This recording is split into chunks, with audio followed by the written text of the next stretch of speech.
Welcome to the Sports Betting Preview Show, a pregame.com podcast. This is your host, Marco D'Angelo, along with my partner in crime, Vegas Runner. We're going to preview Thursday night football action, Pittsburgh at Cleveland, as we always do. VR, what's the numbers on this one? A huge move for this game. Pittsburgh opened as a 9-point road favorite with a total of 38.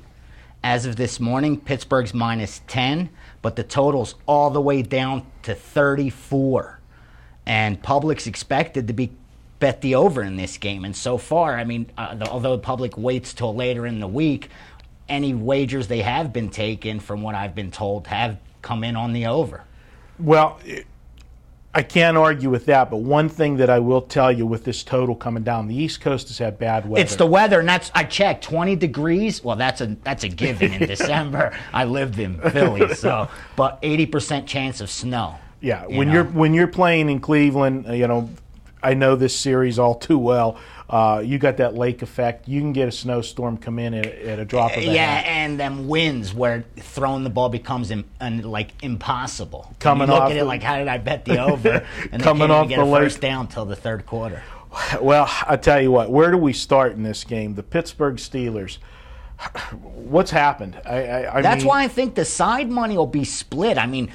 We've seen the dogs get the money lately, and the books killed everyone on Sunday with the 5 favorites only covering the whole weekend, I think, in the NFL. And I think they're going to get some Cleveland money. Cleveland's covered 3 straight coming in. They're catching 10 at home. That's double digits now. I think the money will be a little balanced. Pittsburgh teasers will probably be the overwhelming wager. They will, but I'll tell you what, Pittsburgh last week, and I'll be honest, I almost pulled the trigger on Oakland last week because it was a bad spot for Pittsburgh. Most people, love to take a team to bounce back, but I found over the years that when you lose a devastating game, like the Steelers lost the week before to Baltimore. 2 in overtime in the last 4 weeks, man. That's got to take a toll. They've played, at least an extra quarter, if not more, of football than everyone else, and grueling. Overtime's the most grueling, physically and mentally. The loss to Baltimore 2 weeks ago had a carryover effect last week to the Steelers. I thought they would have a dull performance, maybe just win by 3 or 7, and I almost pulled the trigger. I never thought Oakland would go into Heinz Field and be able to pull the upset. In the game, it was crazy. That game last week was 10-6 late in the fourth quarter, and then all of a sudden they couldn't stop anybody. And, you guys know, I know the Pittsburgh team very well. Right now, there's a lot of finger pointing going on. 2 weeks ago, Hines Ward made the mistake of, saying things to the media that he shouldn't have said. Whether it was misconstrued or he's whatever, doubtful too. He's not even going to play. How ironic now! He's not even going to play. He's got an injury now. Does Big Ben call him out to the media and question his toughness? If they got Ben and Mendenhall's probable. They're both going to play. They're both going to play. Palomalu's he's out for that for sure. And Ward, I think he's been downgraded, so that tells me he hasn't practiced at all. And this is a Thursday game, so you could count him out as well. From the Pittsburgh big key side to the Steelers, what I've seen. The offense doesn't have any problems. The offense has been doing okay. Yeah, they're above average. They're above average. Mendenhall's running the ball well. Ben's having a career year number-wise. The problem is the defense, and it's the big plays that they're giving up. Yeah, because statistically, they're number 1 against the rush in rushing yards allowed. 5 overall in yards allowed. Number 9 in scoring defense. Only in passing defense, where they're 17th, they've been susceptible. So, when you look at those numbers, you would think this is better than a 6-16. What I wanted to ask you, since you're the Pittsburgh guy, and you know this series better than anyone, we know Pittsburgh's won the last 10. We know they're 8-3 against the spread. The last 12 meetings, 8-3-1 against the spread.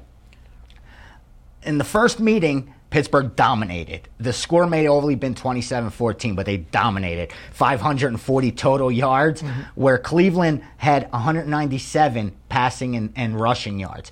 If it wasn't for 211 return yards, it would have been a blowout, extremely one-sided. Now, you have Cleveland's 0-5 at home, okay? So what do you do for home field edge in this game? Well, do I add any points to Cleveland? Because obviously they have no edge at home. They're 0-5 there. And then Pittsburgh's dominated this series so much no matter where they've played it. And I wanted to ask you, so when I created my number, what do I do with home field with Cleveland? Well, the situation with Cleveland, and it's funny that you bring that up because one of my notes I have here is as bad as the Steelers are playing right now, you still are laying a premium price with the Steelers.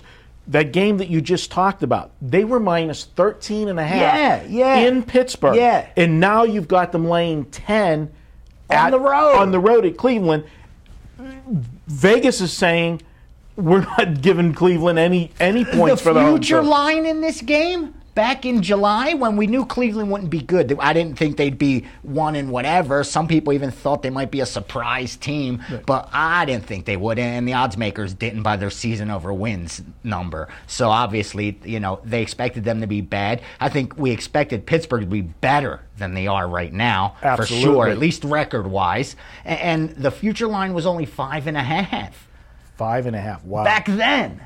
And now it's 10. Yeah, it's incredible what are Vegas they is doing asking here. for Cleveland money because the dog's been covering so much? I just don't get it. Well, I don't get it. My thing is, if you're going to play a game purely on value, the value based on the current state of the Pittsburgh Steelers and what the number is, the value is on Cleveland. Right, in true strength, if you give 3 points for being home, a power rating line, you're saying should have Cleveland is the side with the value. Right. If Pittsburgh was a 13.5-point favorite at home, when they were playing good, I mean, that was in the middle of Pittsburgh's winning streak. And that comes back to 7.5. Right. So now since then, Cleveland, yes, they've gotten worse, but they were bad at the beginning. And they covered 3 straight. I bet them on Saturday. They're coming off 2 of their best offensive performances in their last 3 games. Absolutely. Last week, they caught a San Diego team